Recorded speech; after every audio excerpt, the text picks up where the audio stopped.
اے ایمان والو، تم پر روزے فرض کیے گئے ہیں جس طرح کہ تم سے پہلے لوگوں پر فرض کیے گئے تھے، لعلکم تتقون، تاکہ تم پرہیزگار ہو جاؤ۔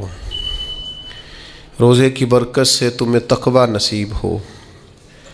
صوم کا لغوی معنی رکنے کے ہوتے ہیں، یعنی صبح سے لے کر مغرب تک کھانے پینے سے، عمل زوجیت سے رک جانے کا نام روزہ ہے۔ کھانا پینا ویسے بھی اللہ کے حکم سے ہی چاہیے۔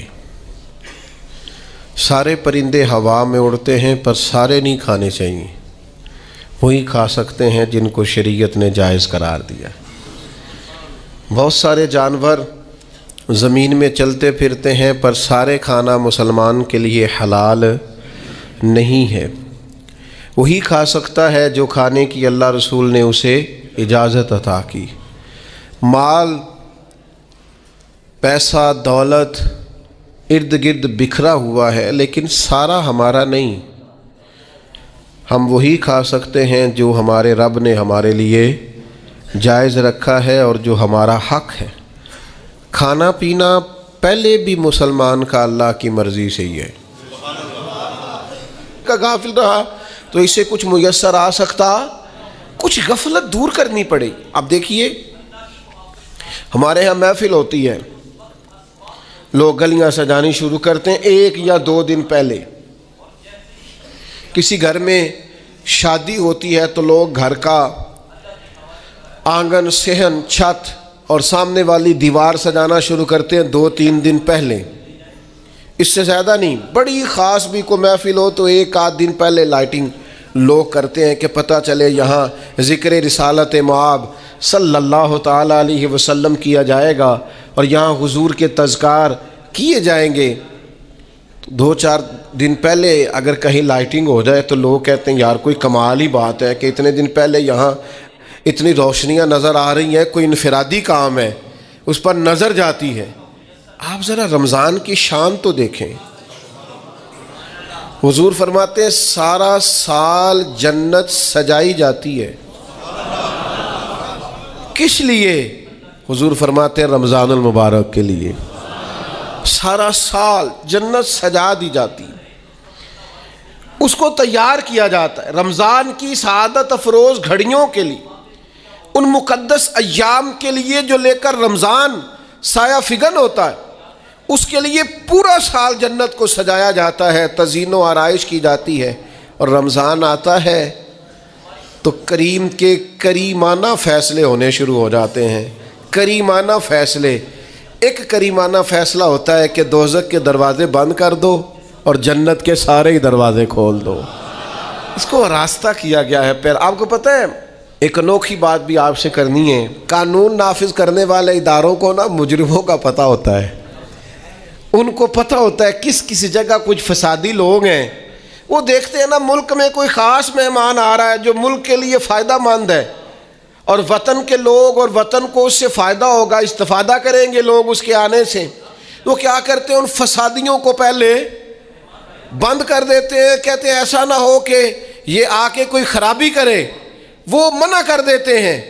تو یاد رکھ لیں، سمجھ لیں، حضور فرماتے ہیں شیطان کو بھی قید کر دیا جاتا ہے۔ رمضان آنے والا ہے تو اللہ شیطان کو قید کر دیتا ہے، جکڑ دیتا ہے۔ فرمایا رمضان آ رہا ہے اور میرے بندوں نے اپنی بخشش کرانی ہے، انہوں نے میری عبادت کرنی ہے، انہوں نے روزے رکھنے ہیں، انہوں نے آ کر کے اللہ کے حضور معافیاں مانگنی ہے۔ اور رمضان کی ہر رات میں 70 ہزار یا بلا مثال و بلا تشبیہ اللہ جانے کتنے بے حساب لوگوں کی رب نے بخشش کرنی ہے۔ تو یہ شیطان بڑا مکار ہے، یہ کھلا ہوا دشمن ہے، کوئی خرابی نہ کر دے لہذا پہلے اسے باندھ دو، خرابی نہ کرے کسی قسم کی اسے باندھ دیا جاتا ہے۔ مہمان بھی آ گیا، خرابی کرنے والا بھی باندھ دیا، لیکن اگر فائدہ لینے والے پھر بھی فائدہ نہ لیں تو پھر ان سے کہا جائے گا کہ تمہارے پاس اب کوئی بہانہ بچا نہیں ہے، اب تمہارے پاس کوئی کسی قسم کا عذر باقی نہیں ہے۔ اب تو یہ تھا کہ تمہیں بخشش کرانا چاہیے تھی، استغفار پڑھنا چاہیے تھی، دعائیں کرنا چاہیے تھی، قرآن مجید کی تلاوت کو کثرت سے کرنا چاہیے تھا، لیکن چونکہ اب تم یہ بھی نہیں کہہ سکتے کہ مجھے شیطان نے گمراہ کر دیا، وہ تو باندھ دیا گیا ہے، اب تو فسادی کو ویسے ہی کنٹرول کر دیا گیا ہے۔ اب بھی تم اگر سوئے رہے، اب بھی اگر تم نے غفلت کی، اب بھی چھوٹے موٹے بہانے کر کے تراویحاں چھوڑتے رہے، اب بھی ذرا ذرا سی سستیاں کر کے ادھر ادھر نکلتے رہے، اس کا مطلب یہ ہے کہ پھر تم استفادہ کر سکے، تم نے سستی کا مظاہرہ کیا، تم نے اور اب دیکھیں جب اتنے بندوبست کیے تمہارے لیے، ثواب بھی بڑھا دیا، اجر بھی بڑھا دیا، تمہارے لیے جو فساد پیدا کرنے والا شیطان تھا وہ بھی قید، لیکن اگر تم پھر بھی عمل نہ کرو، پھر بھی مسجد نہ آؤ، تو پھر حدیث پاک سن لیں۔ اس طرز کی شاید یہ منفرد حدیث ہے کتب احادیث، اور تقریباً تمام کتب احادیث میں موجود ہے۔ حضور علیہ الصلوۃ والسلام نے نا صحابہ سے فرمایا سارے مسجد میں جمع ہو جاؤ میرے ممبر کے پاس، لوگ جمع ہو گئے، تو اللہ کے حبیب علیہ السلام نے ایک قدم ممبر کی سیڑھی پہ رکھا، فرمایا آمین، پھر دوسری سیڑھی پہ قدم رکھا تو فرمایا آمین، پھر تیسری پہ قدم رکھا تو فرمایا آمین۔ تو صحابہ کو بڑا تجسس ہوا، انہوں نے بعد میں عرض کی یا رسول اللہ صلی اللہ تعالیٰ علیہ وسلم کرم فرمائے، بندہ نوازی کریں، ہماری رعایت کر دیں، یہ کیا معاملہ تھا؟ تو حضور فرمانے لگے میرے پاس حضرت جبریل امین حاضر ہوئے، یہ رحمت للعالمین نبی کی بات سنا رہا ہوں، حضور کریم ہیں، کریم فرماتے ہیں کہ حضرت جبریل آئے اور میں نے ابھی ممبر کی پہلی سیڑھی پر قدم رکھا تھا تو انہوں نے عرض کی یا رسول اللہ صلی اللہ تعالیٰ علیہ وسلم ہلاک ہو جائے وہ شخص جو آپ کا نام سنے اور آپ پر درود و سلام نہ پڑھے۔ تو میں نے کہا آمین۔ پھر حضرت جبریل عرض گزار ہوئے یا رسول اللہ صلی اللہ تعالیٰ علیہ وسلم وہ ہلاک ہو جائے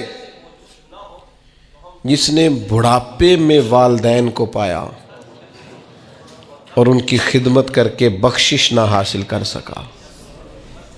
میں نے کہا آمین، اور کریم فرمانے لگے پھر حضرت جبریل نے عرض کی یا رسول اللہ ہلاک ہو جائے وہ شخص جس کو زندگی میں رمضان ملا، جس کو اس ماہ نور و سرور شہر رمضان الذی انزل فیہ القرآن، رمضان کا وہ مہینہ جس میں ہم نے قرآن نازل کیا، جس کو ماہ مبارک، ماہ نور و سرور، ماہ طیب، ماہ مبارک رمضان ملا، پھر وہ اپنی بخشش نہ کرا سکا، وہ ہلاک ہو جائے۔ تو حضور فرماتے میں نے بھی کہا آمین، اللہ تعالی ہم سب کو محفوظ فرمائے۔ میں عرض کر چکا ہوں کہ جب ثواب بھی بڑھا دیا گیا اور جب طاقت بھی بڑھا دی گئی عبادت کی، اور جب برکتیں بھی زیادہ ہو گئیں، نعمتیں بھی زیادہ ہو گئیں، رکاوٹ ڈالنے والا، رخنہ ڈالنے والا شیطان بھی قید کر دیا گیا، تو اب بھی کوئی شخص اگر توجہ ہی نہ کرے، رجوع ہی نہ کرے، تو پھر اس کے لیے یہ حکم آیا کہ وہ ہلاک ہو جائے، پھر وہ برباد ہو جائے۔ جب اتنی سعادتیں موجود ہیں، اتنے بندوبست کیے گئے ہیں، جنت کو سجایا گیا ہے، رمضان شریف میں 2-4 کام ضرور کرنے، ایک تو روزہ رکھنا ہے۔ کچھ ہمارے پنجابی بہانے بھی ہیں، پنجابی بہانے، میں جی مزدوری کرنی ہوندی ہے نا، پھر روزہ تو نہیں نہ رکھ ہوندا۔ اللہ نے نہیں سی پتا کہ مزدوری کرنی ہے، تو اللہ نے کیوں فرض کیا روزہ؟ ہلکے سے لوگ بیمار ہوتے ہیں، بالکل معمولی سے، کوئی ایسا عذر نہیں، روزہ چھوڑ دیتے۔ ذرا ذرا سی باتیں لے کر لوگ، آپ یقین کریں، اہمیت کو نہیں سمجھتے، اور بعض صرف سست ہیں، غافل ہیں، منہ پھیرے ہوئے۔ اگر یہ ایک حدیث سمجھ میں آ جائے نا، ترغیب و ترہیب میں اور دیگر کتب حدیث میں بھی موجود ہے، حضور نے فرمایا جس نے رمضان کا ایک روزہ چھوڑ دیا، زندگی بھر بھی روزے رکھے، وہ فضیلت نہیں پا سکتا جو رمضان کا روزہ سے فضیلت اسے ملنی تھی۔ اتنی بڑی بات ہے، آپ اس کو سمجھ لیں، اتنے سعادت افروز روزے ہیں رمضان کے۔ تو کوشش کریں اپنے آپ کو مینج کریں، مینٹین کریں چیزوں کو، اپنی صحت کا خیال کریں۔ میں تو دوستوں سے کہا کرتا ہوں رمضان سے پہلے جو ایام ہے پہلے سے بڑھ کر اپنی طبیعت کا خیال رکھیں تاکہ رمضان میں کوئی کسی قسم کی طبیعت میں بھی کمزوری پیدا نہ ہو اور صحیح صحت مندی کے ساتھ انسان رمضان شریف کے روزے گزار سکے۔ دوسری بات ہے رمضان میں خوب قرآن مجید پڑھنا ہے۔ شہر رمضان الذی انزل فیہ القرآن، رمضان ہی کا تو وہ مہینہ ہے جس میں قرآن نازل کیا گیا۔ نبی کریم صلی اللہ تعالیٰ علیہ وسلم رمضان المبارک میں حضرت جبریل امین علیہ السلام کے ساتھ قرآن مجید کا دور فرمایا کرتے۔ حضور حضرت جبریل کو پارہ سناتے اور جناب جبریل نبی کریم علیہ السلام کو سناتے۔ یہ دور ہوتا ہے قرآن مجید کا۔ اللہ نے کتنی زیادہ توفیق دی ہے، ہر مسجد میں تراویح میں قرآن پڑھا جاتا ہے۔ تھوڑی ہمت کریں، تھوڑی کوشش کریں۔ ہمارے بزرگ فرمایا کرتے تھے ایک پارہ گھر میں پڑھا کرو قرآن مجید کا تاکہ تمہیں دیکھ کے بچے بھی پڑھیں، اور ایک پارہ مسجد میں تلاوت کیا کرو، اور ایک رات کو تراویح میں 3 پارے روز قرآن مجید کے ہو جائیں گے تو انشاءاللہ تعالی رمضان ختم ہوگا تو 3 قرآن پاک بھی ختم ہو جائیں گے۔ یہ ارادہ کریں، یہ پروگرام بنائیں، خوب قرآن مجید سے دلچسپی پیدا کریں۔ تیسرا کام رمضان میں جو کرنے والا وہ ہے کثرت سے استغفار۔ کچھ غلطیاں نا ہم کرنا نہیں چاہتے، ہم سے ہو جاتی ہیں۔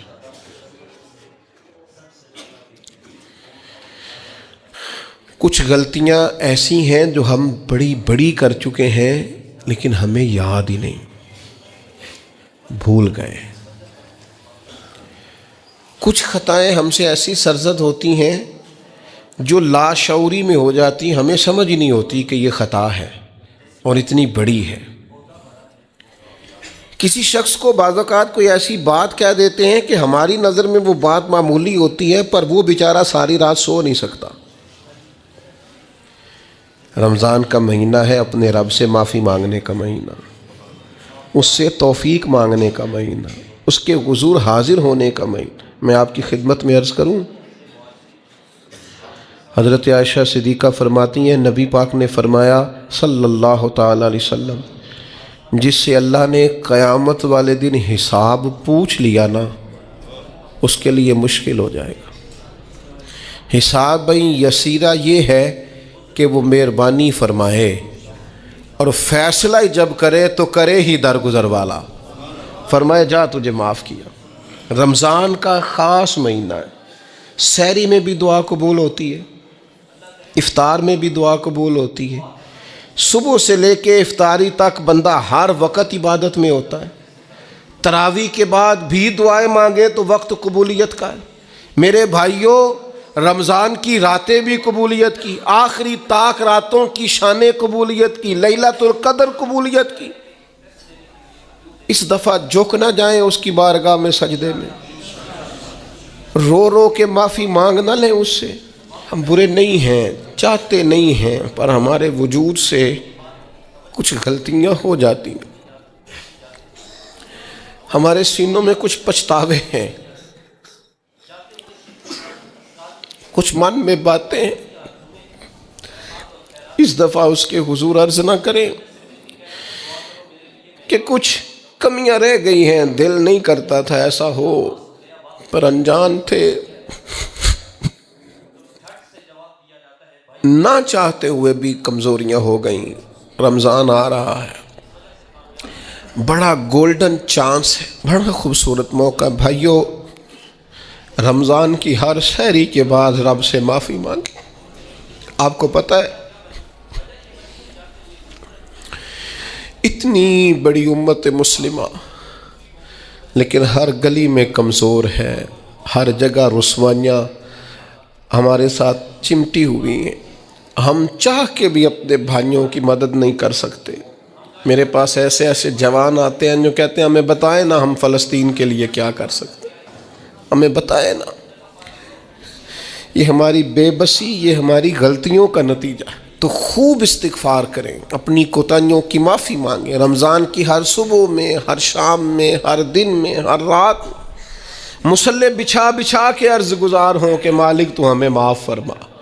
اور میں آپ سے ایک اور بات بھی عرض کروں، شیخ ابو الحسن کو میں پڑھ رہا تھا تو روتے جا رہے تھے، روتے ہی جا رہے تھے، روتے ہی جا رہے تھے۔ ایک شام تو ان کے کچھ لوگوں نے ان سے کہا کہ حضور اس قدر زیادہ آہوزاری؟ تو فرمانے لگے میری بس اتنی خواہش ہے کہ جب میں اپنے رب سے ملوں نا تو میرا رب مجھے ناراض نہ ملے۔ تو میں ہر وقت اس لیے تڑپتا ہوں کہ میرے اندر جو کوتاہیاں مجھ سے ہو گئی ہیں میرا مالک وہ مجھے معاف کر دے۔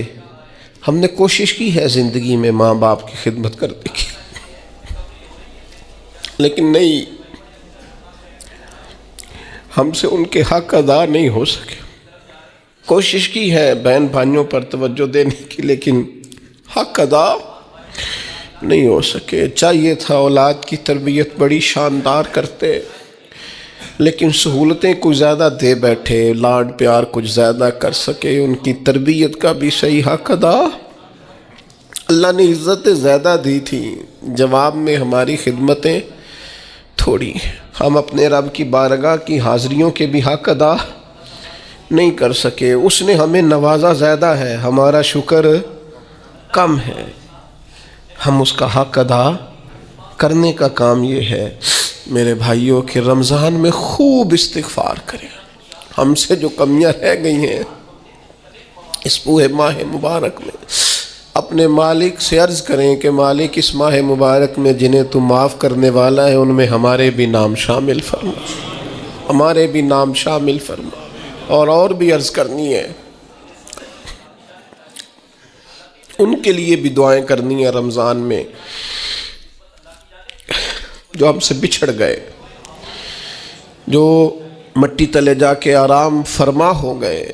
یہ رمضان المبارک چونکہ بخشش مانگنے کا مہینہ ہے، اللہ کے حضور معافی مانگے ان کے لیے بھی، ہمارے اپنوں کے لیے، ماں باپ کے لیے، عزیز و اقربا کے لیے، کہ اللہ کریم ان کی قبروں کو بھی ٹھنڈا کرے، ان کے حال پہ بھی رحمت کی نظر کرے، ان کے لیے بھی مالک آسانیاں کرے۔ خوب دعائیں مانگے رمضان میں، خوب دعا۔ اور جو محتاج ہیں، جو تنگ دست ہیں، جو غریب ہیں، جن کو زمانہ گزر گیا ہے، دوستوں کو، احباب کو، مخیر حضرات کو متوجہ کرتے ہوئے وہ بھی تھوڑی توجہ کریں۔ اس سال رمضان کے ماہ مبارک میں دنیا داروں کو چھوڑ کے رب کی طرف متوجہ نہ ہو، اس کریم کی بارگاہ میں اپنی ساری تکلیفیں بیان نہ کرے۔ بیمار بھی آئیں، مقروض بھی آئیں، تنگ دست بھی آئیں، بے اولاد بھی آئیں، کمزور بھی آئیں، سارے جھکیں، روزہ رکھ کے، تراویح پڑھ کے، قرآن پڑھ کے، اپنے سارے دکھ اپنے مالک کے حضور بیان کر کے اس ماہ مبارک کی ہر رات میں اس سے بخشش کا سوال کریں، رحمت کا سوال کریں، کرم کا سوال کریں۔ وہ بڑا ہی کریم ہے۔ حضور فرماتے ہیں، رب کہتا ہے مجھے حیا آتی ہے میرا بندہ ہاتھ اٹھائے اور میں اس کے ہاتھ خالی واپس کر دوں، بس آنے کی دیر ہے۔ اور ایک مقام پہ اللہ کے حبیب علیہ السلام نے فرمایا بندہ جب اعتراف گناہ کر کے معافی مانگتا ہے اللہ فوراً ہی اسے معاف فرما دیا کر۔ چوتھا کام جو اس ماہ مبارک میں بہت زیادہ کرنا ہے وہ یہ ہے کہ حضور نے فرمایا یہ صبر کا مہینہ ہے، صبر بہت کرنا ہے۔ ایک تو صبر ہوتا ہے نا مصیبت پہ صبر، ایک خواہشات پر بھی صبر ہوتا ہے کہ خواہشیں پیدا ہو رہی ہیں پر صبر کرنا ہے اللہ کی رضا کے لیے، یہ بھی صبر ہے۔ نیکی پر استقامت کے لیے بھی صبر کی ضرورت ہوتی، گناہ چھوڑنے کے لیے بھی صبر کی ضرورت ہوتی۔ آپ کے پاس مواقع موجود ہیں معاذ اللہ برائی کے، لیکن اگر آپ صبر کرتے ہیں اللہ کی رضا پہ راضی رہتے ہیں تو یہ بھی صبر ہے۔ نبی پاک علیہ السلام نے روزہ دار کو صبر کرنے کا کہا، فرمایا کہ تو تم نے کوئی بیہودہ بات نہیں کرنی، کوئی گالم گلوچ نہیں کرنی، اور اگر کوئی تم سے لڑائی جھگڑا کرے، کوئی بیہودہ بات کرے تو تم نے کیا کہنا؟ انی صائم مرتین، تم نے 2 مرتبہ کہنا ہے بھائی میں تو روزہ دار ہوں۔ کوئی جھگڑا کرنا چاہے، لڑائی کرنا چاہے، برا بھلا کہے، کوئی الجھانا چاہے تو کہنا انی صائم، میں روزہ دار ہوں۔ یہ وظیفہ یاد کریں گے؟ کیا کہنا ہے؟ یہ وظیفہ ہے پورے رمضان کا، یہ بخاری میں حضور نے بتایا ہے۔ کوئی جھگڑا کرے گھر کے باہر بھی، اور گھر کے اندر بھی کوئی جھگڑا کرنے لگے، جھگڑا ہونے لگے تو کہنا انی صائم، میں، اور ایک دفعہ نہیں کہنا، مرتین، حضور نے فرمایا 2 دفعہ کہنا، میں روزہ دار ہوں، میں کوئی جھگڑا نہیں کروں گا، کوئی فساد نہیں کروں گا، کسی بیہودہ بات کا جواب نہیں دوں گا۔ کیوں؟ اس لیے کہ میری ایک شان ہے، میں روزہ دار ہوں، میں اس وقت ایک منصب پر فائز ہوں، میں روزہ دار ہوں، یہ وظیفہ پکانا ہے ہر بیہودہ بات سے، ہر جگہ۔ اور حضور علیہ السلام نے فرمایا، یہ بھی بخاری میں موجود ہے، فرمایا جس نے جھوٹ بولنا اور اس پر عمل کرنا نہیں چھوڑا، اللہ کو اس کے بھوکا پیاسا رہنے کی کوئی حاجت نہیں ہے۔ جھوٹ ہی نہیں چھوڑا اس نے، ابھی بھی جھوٹ بول رہا ہے، روزہ رکھ کے بھی جھوٹ پر عمل کر رہا ہے، اللہ تعالیٰ کو اس کے بھوکا پیاسا رہنے کی کوئی حاجت نہیں ہے۔ تو روزہ رکھنا ہے، پھر اس کی تھوڑی سی حفاظت بھی کرنی۔ پھر آگے چلیے، 5ویں گزارش، نبی پاک نے فرمایا رمضان غم خاری کا مہینہ ہے۔ آپ کو پتہ ہے جو بندہ روزہ نہ رکھ سکے کسی خاص مجبوری کی وجہ سے، بیماری کی وجہ سے، کسی عذر کی وجہ سے، تو قرآن مجید نے کیا کہا ہے؟ وہ ایک مسکین کو کھانا کھلائے۔ روزے کا فدیہ یہ ہے کہ پھر وہ کیا کرے، روزہ نہیں رکھ سکتا تو مسکین کی خدمت کرے۔ شرعی حکم یہ ہے کہ کسی نے اگر روزہ توڑ دیا رمضان کا تو 60 روزے رکھے کفارے میں، 60 نہیں رکھ سکتا تو پھر 60 مسکینوں کو کھانا کھلائے۔ تو بار بار روزے میں مسکین کا ذکر آ رہا ہے۔ نبی کریم صلی اللہ تعالی علیہ وسلم نے ارشاد فرمایا، جس شخص نے کسی روزہ دار کو افطاری کرائی تو اللہ تبارک و تعالی افطاری کرانے والے کی بخشش بھی فرما دے گا، اور فرمایا جتنا اجر روزہ رکھنے والے کو ملے گا اتنا ہی اجر اللہ افطار کرانے والے کو بھی عطا فرمائے گا۔ یہ بات یاد رکھ لیں کہ نبی پاک علیہ الصلاۃ والسلام نے فرمایا جس نے ایمان اور احتساب کی نیت کے ساتھ رمضان میں قیام کیا، اللہ اس کے پچھلے سارے گناہوں کو معاف فرما دے گا۔ اور ایک مقام پر نبی پاک صلی اللہ تعالیٰ علیہ وسلم نے بیان کیا، یہ مشکات میں موجود ہے، حضور فرماتے ہیں رمضان اور قرآن دونوں قیامت کے دن بندے کی شفاعت کریں گے۔ رمضان کہے گا یا اللہ میں نے اسے دن بھر کھانا کھانے سے باز رکھا اور تیری بارگاہ کے حکم کے مطابق اس نے اپنے آپ کو ان چیزوں سے بچا کے رکھا، اور قرآن کہے گا مالک رات میں نے اسے نیند سے روکے رکھا۔ کیا مطلب؟ اس نے کھڑے ہو کے عبادت کی، اگرچہ اس سے مراد شارحین حدیث نے تراویح بھی لیا ہے، تہجد کی نماز بھی لیا ہے، صلاۃ اللیل بھی لی ہے، لیکن میرے عزیز یہ خاص ربط ہے قرآن مجید کے ساتھ تراویح کا۔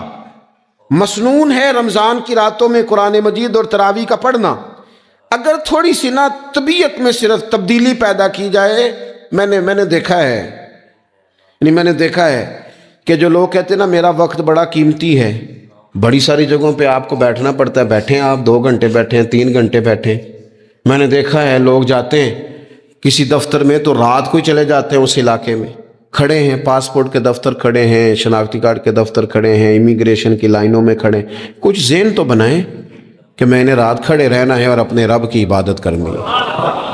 تراویح کو ذرا ذوق سے آپ اگر تھوڑا ارادہ کر لیں گے نا، یعنی کوئی ایسا مشکل کام نہیں۔ میری تو رائے یہ ہے کہ پہلے 3-4 دن ذرا جم کے ذہن بنائیں اور تھوڑا سا نا روٹین کو بدلنے کی کوشش نہ کریں۔ جس امام صاحب کے پیچھے تراویح شروع کریں، کوشش کریں ساری وہیں پڑھیں۔ روٹین بدلنے سے بھی سستی آتی ہے، ایک دن یہاں گئے 2 دن وہاں گئے، تو یہ روٹین بدلنے سے بھی بعض اوقات سستی آتی ہے۔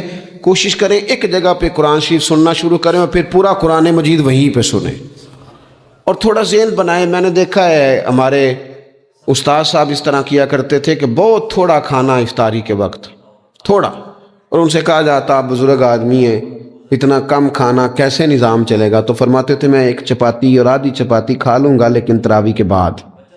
اب اگر زیادہ کھانا کھاؤں گا تو طبیعت میں سستی آئے گی، میرے لیے کھڑا ہونا مشکل ہو جائے۔ سادہ سا کھانے کے ساتھ افطاری کی جائے گی، اور تراویح کے لیے اپنے آپ کو ذہنی کہاں ٹائم ملتا ہے سارا سال قرآن پڑھنے سننے کا؟ یہ تو اللہ نے موقع عطا فرمایا ہے۔ تو تھوڑا سا اگر دلچسپی پیدا کی جائے، بڑا سونا قرآن مجید پڑھا جاتا ہے مساجد میں، بچے بڑی خوبصورتی سے، تو اللہ کا شکر ہے جگہ جگہ پہ، اور مساجد کے علاوہ بھی میں نے دیکھا ہے ہم سے لوگ مطالبہ کرتے ہیں کہ ہماری فیکٹری میں رات کو بھی کام ہوتا ہے، اتنے سارے ورکر ہیں تو بچہ کوئی مل جائے قرآن شریف سنائے، فلانی جگہ بھی اتنے لوگ ہیں تو اگر موقع مل جائے، تو اگر تھوڑا ذہن بنایا جائے، شوق پیدا کیا جائے تو اللہ تعالیٰ فضل فرماتا ہے، انسان کو طاقت ملتی ہے کھڑے رہنے کی۔ ایک تو تراویح، روزہ، تراویح، اور تیسری بات ہے سحر اور افطار۔ یہ جو سحری اور افطار، یہودی جو تھے نا وہ سحری نہیں کرتے تھے، سحری کا نام و نشان نہیں تھا، روزہ رکھتے سحری نہیں کرتے۔ تو نبی پاک صلی اللہ تعالیٰ علیہ وسلم نے فرمایا ہمارے اور یہودیوں کے درمیان فرق ہی سحری کا ہے، اور نبی پاک صلی اللہ تعالیٰ علیہ وآلہ وسلم نے فرمایا سحری کھایا کرو، سحری کھانے میں برکت ہے۔ اور اگلی بات سننی ہے آپ نے تو خوش ہو جانا ہے، سحری کو معمولی نہ سمجھے، سحری کرنا عبادت ہے۔ ہاں آپ مت سمجھیں کہ میں روٹی کھا رہا ہوں، یہ تو میرے سامنے دہی رکھا ہوا ہے، یہ تو سالن رکھا ہوا ہے، یہ تو اچار رکھا ہے، تو چپاتیاں رکھی ہیں۔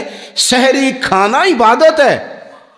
آپ صبح اٹھے، آپ کی تو روٹین ہی اور تھی، تو 7 بجے کھاتے تھے، 9 بجے کھاتے تھے۔ یہ جو آپ صبح کھا رہے ہیں اٹھ کے سحری میں، اپنی مرضی سے تھوڑی کھا رہے ہیں، یہ تو کسی کے کہنے سے کھا رہے ہیں، یہ تو کسی کے بٹھائے بیٹھے ہیں۔ یہ جو سحری کا لنگر ہے یہ رب رسول کی رحمت کے ساتھ عطا ہوتا ہے، یہ کرم ہے، یہ اللہ رسول کے بٹھائے بیٹھے ہیں۔ کیا میرے رسول پاک صلی اللہ تعالیٰ علیہ وآلہ وسلم نے بات کھولی ہے، ترغیب و ترہیب میں حدیث ہے، اللہ کرے یہ کبھی چسکا لگ جائے، یہ والا مزہ آ جائے، تو پھر تو گھر میں دسترخوان نہیں بچھا ہوا ہوگا، پھر تو رنگ ہی کوئی اور ہوگا۔ حضور فرماتے اللہ تعالیٰ اور اس کے فرشتے سحری کھانے والوں پر رحمتوں کا نزول فرماتے ہیں۔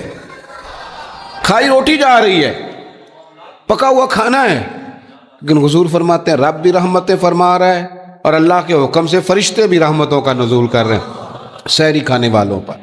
تو خوب توجہ سے، ذوق سے، شوق سے۔ اور پھر جو افطار کا معاملہ ہے، حضور فرماتے ہیں جب روزہ کھولنے والا روزہ کھولتا ہے تو جو دعا مانگتا ہے رب قبول فرما لیتا ہے۔ یعنی افطار کا وقت ایسا ٹائم ہے جو دعاؤں کی قبولیت کا وقت ہے۔ افطار کرنا بھی ہے، کرانا بھی ہے۔ مہنگائی ذرا عروج پہ چلی گئی ہے، میں بار بار کہتا ہوں، مجھ سے نا لوگ دعا کے لیے مجھے کہتے کہتے اپنے کئی دکھ بتا دیتے ہیں۔ تھوڑا سا نا افطاریاں مہربانی فرمائیے گا، سیاسی نہ کیجیے گا۔ وہ جن سے مال لیتے ہیں، وہ جن کو مال دیتے ہیں، وہ جن سے ووٹ لینے ہیں، وہ جنہوں نے ووٹ لینے ہیں، اس بنیاد پر سحر افطار کے بندوبست نہ کریں رضا الہی کے لیے۔ میرے محبوب فرماتے ہیں جس نے رب کی رضا کے لیے کسی کو افطار کرایا، جتنا ثواب اللہ روزہ رکھنے والے کو دے گا اتنا افطار کرانے والے کو بھی عطا کرے۔ اور ایک حدیث تو آپ پڑھیں گے تو جھوم جائیں گے، سنیں گے تو خوش ہو جائیں گے، المعجم الکبیر میں موجود ہے۔ نبی پاک علیہ السلام فرماتے ہیں جس نے حلال کھانے اور حلال پانی سے کسی کا روزہ افطار کرایا نا، ذرا دیکھنا غریبوں کے گھروں کو جھانکنا، ذرا اپنے عزیزوں میں ایک نظر دوڑا لینا، ذرا رمضان کی نیت کر کے رمضان سے پہلے ہی غرباء تک راشن پہنچا دینا، ان کی فکر دور ہو جائے، وہ پہلی شام ہی اپنے بچوں کے ساتھ آسودہ حال ہو کے بیٹھیں۔ دیکھ لینا یہ نہ ہو کہ ایک بھائی کھول کے کھا رہا ہو اور دوسرے کے بچے منتظر ہوں کہ آج سحر افطار میں کیا کرنا ہے۔ اپنے گلی محلے میں دیکھ لینا، ہم اس رسول کے ماننے والے ہیں جنہوں نے فرمایا میں اسے مومن ہی نہیں جانتا جو پیٹ بھر کے کھائے اور اس کا ہمسایہ بھوکا رہ جائے۔ تھوڑا سا اپنے ارد گرد نظر ڈال لینا، المعجم الکبیر میں حدیث موجود ہے۔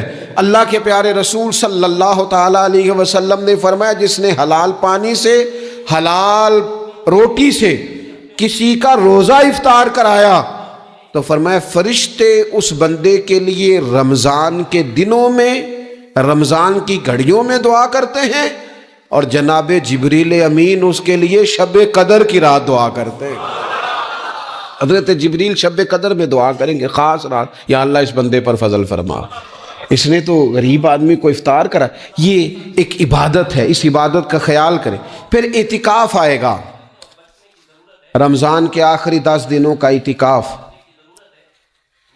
اسلام میں رہبانیت نہیں ہے، لیکن کبھی کبھی سب سے کٹ کے اپنے رب کے ساتھ جڑ جانا، کچھ رات کی عبادتیں، کچھ تنہائی کے اذکار، کچھ درود و سلام کا ذوق، یہ ان ساری خوبصورتیوں میں سے ایک خوبصورتی اعتکاف بھی ہے۔ اللہ کے پیارے رسول علیہ الصلوۃ والسلام ہمیشہ اعتکاف کرتے، اور حضرت عطا بن رباح رضی اللہ تعالیٰ عنہ کیسی خوبصورت بات ارشاد فرماتے ہیں، معتکف تو اس آدمی کی طرح ہے جیسے کسی بندے کو کسی کے ساتھ کوئی کام پڑ جائے نا تو وہ جا کے اس کے دروازے پر بیٹھ جاتا ہے کہ جب تک میرا کام ہوگا نہیں میں جاؤں گا نہیں۔ فرماتے ہیں یہ اعتکاف والا بھی آ کے رب کریم کے گھر بیٹھ گیا ہے کہ جب تک تو معاف نہیں کرے گا میں جاؤں گا نہیں، جب تک تو بخشش نہیں کرے گا میں اس دروازے سے ہٹوں گا نہیں۔ حضرت ابن عباس رضی اللہ تعالیٰ عنہ نبی پاک علیہ السلام کے روضہ انور کی طرف اشارہ کر کے کہا کرتے تھے زیادہ دیر نہیں ہوئی، اشارہ کر کے کہتے تھے زیادہ دیر نہیں ہوئی، اس روضہ مبارک میں آرام فرما۔ رسول رحمت علیہ السلام سے میں نے اپنے کانوں سے سنا ہے، اور جب یہ بات ارشاد فرماتے تھے تو روتے بھی تھے۔ فرماتے ہیں میں نے خود نبی پاک علیہ الصلوۃ والسلام سے سنا ہے کہ جو شخص اللہ تعالیٰ کی رضا کے لیے ایک دن کا بھی اعتکاف کرے گا نا، اللہ تبارک و تعالیٰ اس کے اور جہنم کے درمیان 3 خندقوں کی آڑ بنا دے گا، اور فرمایا ان کی مسافت زمین و آسمان سے بھی زیادہ ہوگی۔ یہ 3 خندقیں اتنی بڑی جن کی چوڑائی زمین آسمان سے بھی زیادہ ہوگی، ایک دن اعتکاف کر لے تو اللہ اس بندے کو دوزخ سے اتنا دور فرما دے گا۔ تو بہت سارے لوگ ہیں جن کو بڑا ٹائم ملتا ہے چھٹیاں گزارنے کے لیے، کبھی کسی سیاحتی مقام پر، کبھی کسی سیاحتی مقام پر، خرچہ بھی مل جاتا ہے، کام بھی ہو جاتا ہے، سارے سلسلے بن جاتے ہیں، بڑی بڑی جگہوں پہ لوگ جا کے ٹائم گزارتے ہیں۔ تو ایسا نہ ہو کہ 10 دن اللہ کے گھر میں بھی گزارے جائیں۔ علماء نے لکھا ہے کہ کوشش تو کریں ہر سال اعتکاف ہو، نہ ہو سکے تو چلو چند سالوں کے بعد ہو جائے، اور فرماتے ہیں کہ زندگی میں ایک دفعہ تو اس سنت کو ضرور ادا کرنا چاہیے۔ کوئی بندہ ایسا نہ ہو جو محروم رہ جائے، زندگی میں ایک بار صحیح پر اعتکاف کے ساتھ اپنے آپ کو وابستہ ضرور کرے۔ رمضان المبارک کے اندر آخری عشرہ شب قدر کی تلاش کا عشرہ ہے۔ اللہ کے پیارے رسول صلی اللہ تعالیٰ علیہ وسلم ان 10 دنوں میں خود بھی عبادت کرتے تھے اور گھر والوں کو بھی جگایا کرتے تھے، اور اپنے اہل خانہ کو تاکید فرماتے تھے کہ اٹھو اٹھو، آگے بڑھو، یہ آرام کرنے کے دن نہیں ہیں۔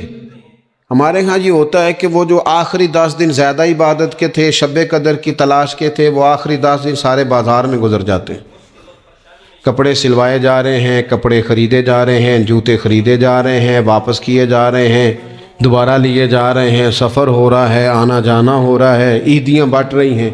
تو یہ سارے کام جو آخری عشرے میں کرنے ہیں، جو زیادہ عبادت کے دن تھے، وہ سارے کام تو رمضان سے بھی پہلے کر لینے چاہیے۔ کپڑے رمضان سے پہلے خریدے جائیں، پہلے سلوا لیے جائیں، جوتے پہلے لے لیے جائیں، ضرورت کے کام پہلے کر لیے جائیں، جہاں آپ کو جو بانٹنا ہے وہ رمضان سے پہلے کریں۔ وہ مفت کی اپنے دل کو مطمئن کرنا کہ اب میرے پاس یہ بڑے میں خیر کا کام کرنے نکلا ہوا ہوں، میں عیدی بانٹنے جا رہا ہوں، یہ پہلے بانٹنے تھے۔ یہ عجیب بات ہے کہ جو زیادہ وقت مسجد میں گزارنے کا ٹائم تھا وہ سارا ہم نے ضائع کر دیا، وہ ادھر ادھر بازاروں کی نظر ہو گیا، میل ملاپ کی نظر ہو گیا۔ تو اگر چیزوں کو مرتب کیا جائے، میں تو دوستوں سے کہا کرتا ہوں زکوٰۃ کا حساب، صدقات کا حساب، صدقات فطر کا حساب، جتنے بھی روٹین کے کام ہیں اس کو کوشش کریں رمضان شریف سے پہلے آپ ترتیب دیں، آپ ان چیزوں کو پہلے سے مرتب کریں تاکہ وہ بہترین ہو جائیں۔ ہم تو اس دین کے ماننے والے ہیں جہاں نیت کرو تو اجر شروع ہو جاتا ہے۔ آپ رمضان کی نیت سے جو آج خرچ کریں گے اس کو اللہ تعالیٰ رمضان کے ثواب کے برابر ہی اجر عطا فرمائے گا۔ لیکن وہ ہم نا کچھ لوگ بڑا ایک صاحب مجھ سے کہنے لگے جی میں نے سنا ہے صدقہ فطر آخری عشرے میں ہی دینا چاہیے۔ میں نے کہا آپ کا پروگرام تب دینے کا، اسی لیے آپ نے یہ گاڑا کر کے سن لیا، ذرا اس کو آپ نے زیادہ غور سے سن لیا ہے۔ آپ جب ضرورت محسوس کریں، جب آپ سمجھیں کہ کسی کو ضرورت ہے، ضرورت کے وقت کوئی چیز کام نہ آئی تو پھر کب جا کے کام آئی۔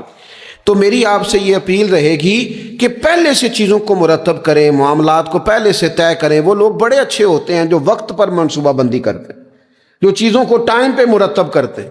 وہ ٹائم جو ہمارا بالکل اللہ کی بارگاہ میں حاضری کا ہے، عبادات کا ہے، اگر وہ سارا گاڑیوں کی نظر ہو جائے گا، اسفار کی نظر ہو جائے گا تو ہم نے حاصل کیا کیا؟ ایک بات آخر میں بڑے درد کے ساتھ آپ کی خدمت میں عرض کرنی ہے، ہر سال کہتا ہوں، اس سال بھی کہوں گا، ذاتی اخراجات کو کچھ کم کیا جائے۔ ذاتی اخراجات نہ کچھ لوگوں کے بہت زیادہ ہیں، ان کے اپنے لباس کے، کپڑوں کے، اور وہ اخراج میں نے پچھلے جمعے بھی کہا تھا، اسلام ذبائش کی اجازت دیتا ہے، نمائش کی اجازت نہیں دیتا۔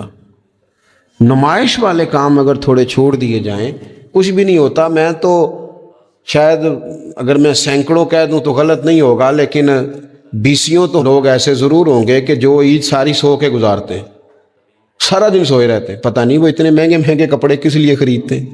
عید کی نماز پڑھی، سو گئے، اور بھئی آپ کا فون بند تھا جی، میں سو رہا تھا جی، تو بھئی وہ جو آپ نے 1.5 مہینہ درزی کے پاس آنا جانا لگایا، وہ کس مقصد کا؟ رات کوئی پہننا تو کوئی پرانا جوڑا پہن لیتے۔ ایسی مصیبت کیا بنی ہوئی تھی؟ اتنے مہنگے کپڑے خریدے، اتنا مہنگا جوتا لیا، اور دن سارا سو کے گزار دیا۔ ذاتی اخراجات کم کریں۔ پتہ کیا ہے؟ فرق بہت بڑھتا جا رہا ہے، بہت بڑھتا جا رہا ہے۔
محمد کے میری جھولی میں رہتے ہیں صدا ٹکڑے محمد کے، غزل سے غزل سے یہ گدا ٹکڑے محمد کے، محمد کے میرے مولا، میرے مولا، میرے مولا علی اللہ حسنین کے صدقے میری نسلوں کو بھی کرنا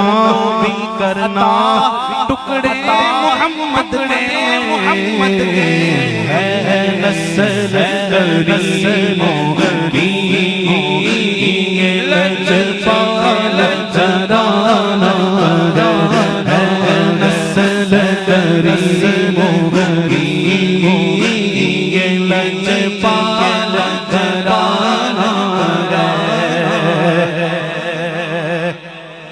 اور ہم اسی اشعاروں پر برسے گی رحمت کیا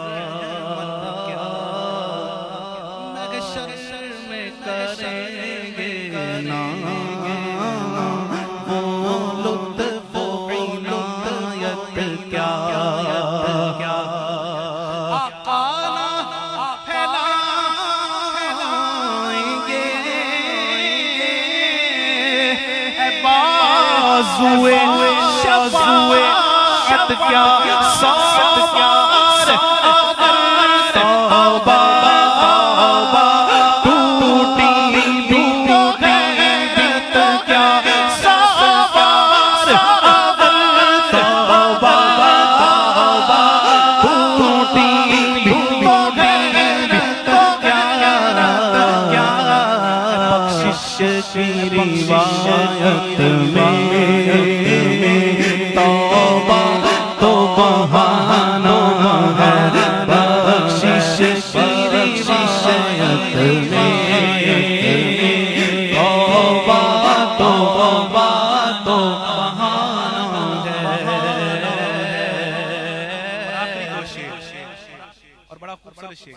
کہ میلاد نبی کی ہے اس دل میں بڑی چاہت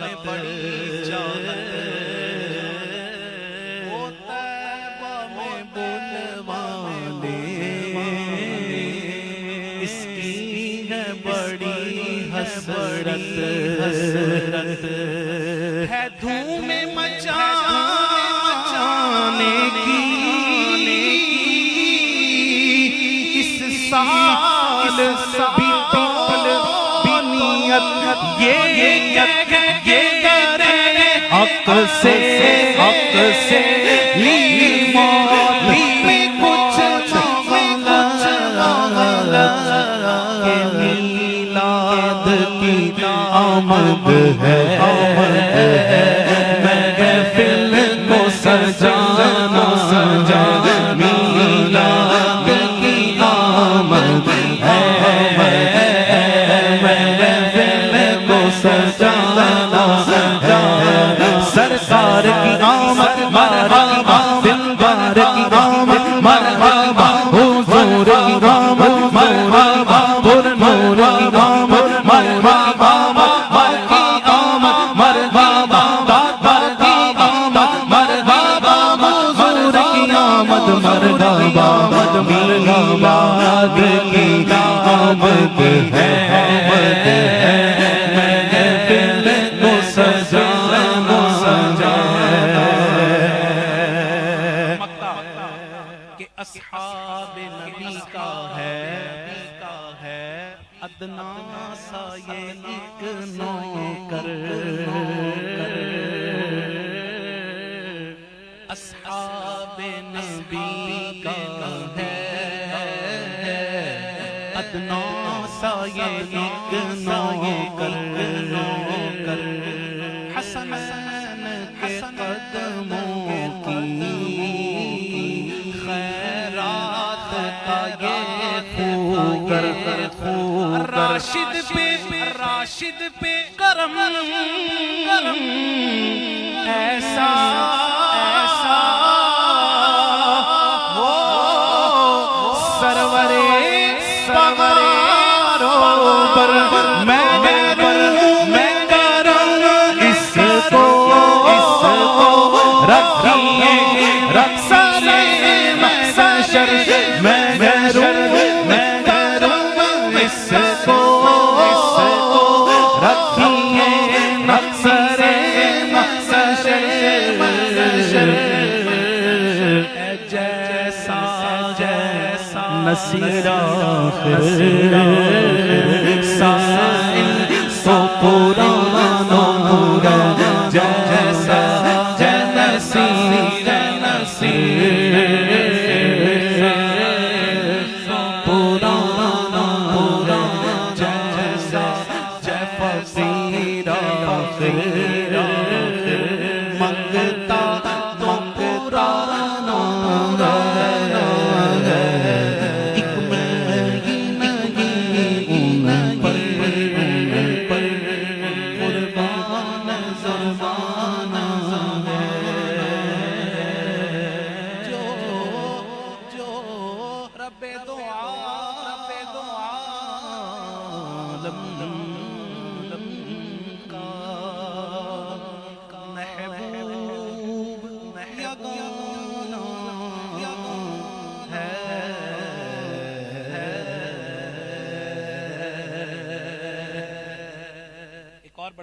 پنجابی کا کلام ہے چند اشعار اس کے بھی پیش کرتے ہیں آئیے مل کے شامل ہو جائیے مدینہ جانا ہے کس کس نے جانا ہے انشاءاللہ یہ دل میں تڑپ انشاءاللہ زندہ رہے گی تو ایک دن ضرور کرم انشاءاللہ ہم بھی مدینے جائیں گے کیا خوب بات کی ہے شاعر کہتے ہیں کہ جن کے دل میں مدینے کی تڑپ ہے پھر کیا ہوتا ہے جیڑے دل وچ رکھ دے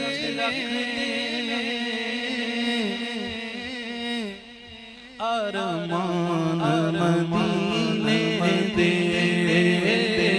جیڑے دل وچ رکھ دے ارمان مدینے دے جیڑے دل وچ رکھ دے ارمان مدینے دے جیڑے دل وچ رکھ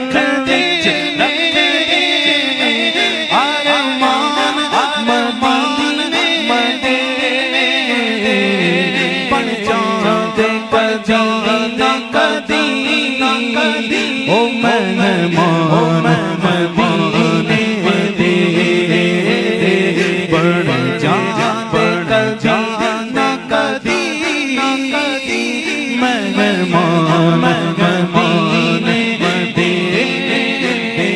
جڑے دل وچ رکھ دے ارمان ارمان دے پڑھ کے میں بہ جانا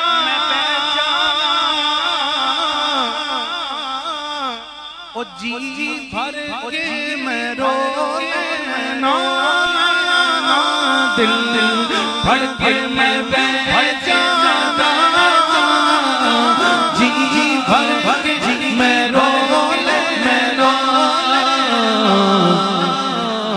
کب کہ جد راہی میں رو چھڑ کے ٹور جان مدینے جد راہی میں رو چھڑ کے ٹور جان مدینے دے اور مولا تیرا شکر کراں او ایک بار جے کر دیویں مولا تیرا شکر کراں ایک بار جے کر دیویں آقا اس میں بھی مدینہ اس میں بھی مدینہ اس میں بھی مدینہ دیکھ لیا سرکار کبھی تو میں بھی کہوں کہ میں نے بھی مدینہ دیکھ لیا مولا تیرا شکر ایک بار جے کر دے ایسے کو جے کملے لئی سامان مدینے دے ایسے کو جیسے کملے لئی سامان دے مدینہ ہو آتا ہے پھر کیا ہوتا ہے کمال کی بات اللہ اللہ ہم سب کو مدینے لے جائے جو ایک بار مدینہ ہو آتا ہے پھر ہوتا کیا ہے شاعر کہتے ہیں کہ ایک بار زیارت جو آئین روتے دی ایک بار زیارت جو آئین روتے دی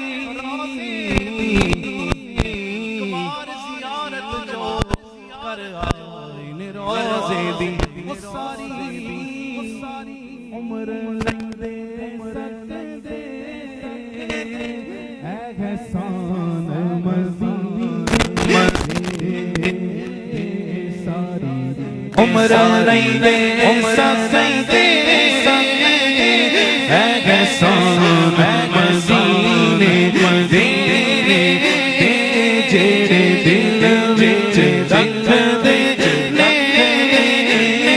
ارمان مدینے دے اس کا مقدار اور ایک خوبصورت تمنا اللہ کرے کہ یہ تمنا ہمارے حق میں بھی قبول ہو جائے کیا خوبصورت بات شاعر کہتے ہیں کہ انداز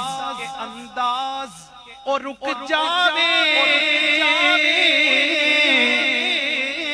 شالا حشر تائیں بیلا انداز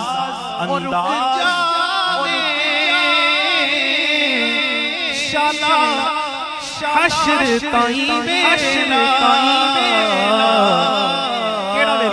کہ جدوں خواب وچ آ جان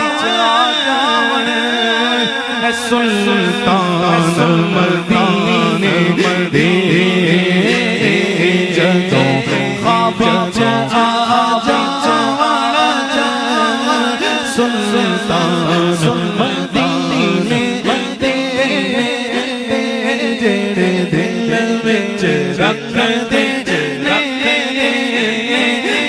ارمان مدینہ